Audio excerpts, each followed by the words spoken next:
2013. gada 12. marts, kamēr ārā spīd saulīte, cilvēki domā par gripas atkāpšanos un jauno pāvesta ievēlēšanu, mēs šobrīd atrodamies Latvijas Universitātes galvenajā ēkā pie mazās aulas, kur šodien notiks mēneši, ne pat gada svarīgākā diskusija – mobilitāte un identitāte, drauds vai iespēja.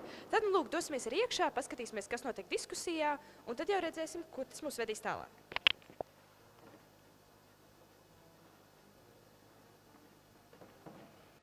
Šodien tātad mūsu tēma ir par mobilitāti un identitāti. Un sākumā es došu vārdu prezentācijai Latvijas Universitātes asociētai profesorai Baibai Belai. Par tām globālām migrācijas tendencēm. Te ir tikai maziņš slaids, es nezinu, vai viņš ir īsti labi redzams vai nē, kas parāda starptautisko turistu skaitu pieaugumu no 50. gada līdz 2000, un tas apakšējais zilais ir starptautisko turistu skaits Eiropā. Pasaules bankas aptuveni aprēķini ir, ka tie ir 643 miljoni ASV dolāru katru gadu, kas ienāk Latvijā. Tā kā principā tas nav mazs skaits, kādas summas mūsu emigranti sniedz ieguldījumu reāli Latvijas tautsēmniecībā, jo tie pārskaitījumi ģimenēm faktiski viņam ieiet mūsu tirgu iekšā. Ja? Tos mēs varbūt neizjūtam savā ikdienā tik ļoti būtiski. Un jo Latvijā dzīve būs labklājīgāk, jo tam starp viņiem būs tendence augt, tāpēc, ka ja jūs paskatāties, kāds ir vidējais dzīves līmenis Dienvidamerikā, Indijā, Āfrikā, mums ir labāk. Mēs tomēr esam pasaules top 50 valstīs iekšā.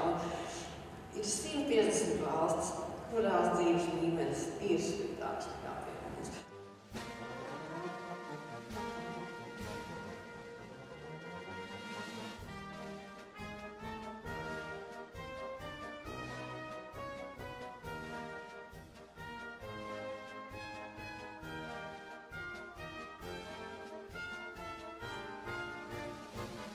Es gribētu aicināt un dot vārdu Rolandam Lapiķim, Latvijas ārlietu ministrijas speciāla uzdevuma vēstniekam.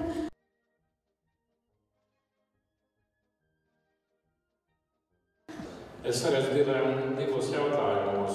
Tagad, kā daudz cilvēku izbrauc, kāpēc, un tas ir skaidrs, bet pirmā dilēma ir atstāt vai neatstāt Latviju, un otrā dilēma ir, ka tu esi prom palikt vai nepalikt tajā vietā. Psiholoģija identitāte ir cieši saistāma ar personības veidošanu. Tas ir jūsu ego spēks, kas jums ļaus realizēt kaut ko līdz galam dzīvē, jūsu pašatziņa. Un arī viens elements ir piederība kādai grupai. Tā ir daļa no identitātes.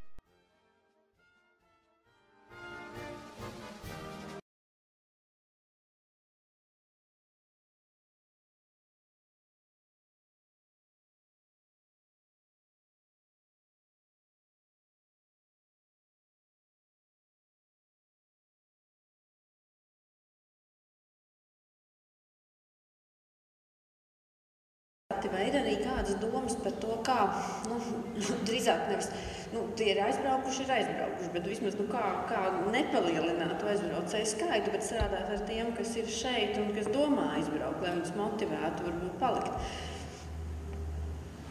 Ziniet, man ir uzdots strādāt, sadarboties ar diasporu.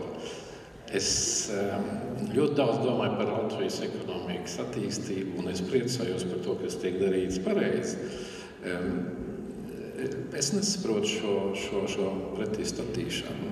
Viss, kas tiek darīts valdībā, ir, lai visi, diemžēl lai iet labāk.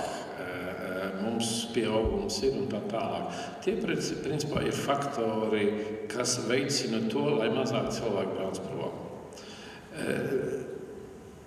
Tā reemigrācijas politika nav domāta tā, un es personīgi esmu pie tā strādājis, lai mēs varētu iedomāties, ka valdība brauc un aicina brauciet atpakaļ. Tā tas nedarbojās. Bet pienākums ir gan, un tā ir tā reemigrācijas politika, gādāt par to, lai apstākļi, kas attiecās uz tiem, kas grib atgriezties, būt vieglāk, lai jūs zinātu, kur dabūt informāciju.